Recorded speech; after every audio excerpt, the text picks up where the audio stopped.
Hotel ஸ்டைலில் veg fried rice எப்படி செய்து பார்த்தலாம். இதுக்கு காம்பினேஷனாக கோபி 65 அட்டகாசமாக இருக்குங்க. இப்போ ஒரு பேன் வச்சுட்டு ஆயில் சேர்த்துடலாம் 1 ஸ்பூன். இப்போ இதோட 5-6 பல் பூண்டு, ஒரு பச்சை மிளகாய், ஸ்ப்ரிங் ஆனில் இருக்கிற சின்ன வெங்காயம் கொஞ்சமாக பொடியாக கட் பண்ணிவிட்டு சேர்த்துங்க.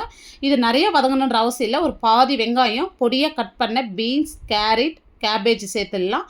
இப்போ இதை சேர்த்துட்டு ஃப்ளேம் ஹையில் வச்சுட்டு நல்லா வதக்கி விடுங்க. இப்போ இது ஓரளவுக்கு வதங்கி வந்ததும் நீல வாக்கில் கட் பண்ணி வச்ச கேப்சிகம் சேர்த்துட்டு நல்லா வதக்கி விடுங்க. இதோட 1.5 spoon tomato sauce, 1/4 spoon soya sauce சேர்த்துருங்க.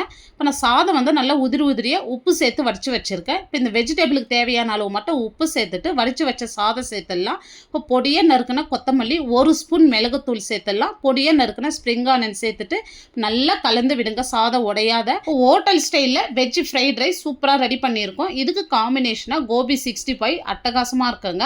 இந்த வீடியோ டீட்டெயில்டாக பார்க்கணுன்னா இந்த ப்ளே பட்டனை கிளிக் பண்ணி பாருங்கள். இந்த வீடியோ பிடிச்சிருந்தால் லைக் பண்ணிட்டு சப்ஸ்கிரைப் பண்ணிவிடுங்க.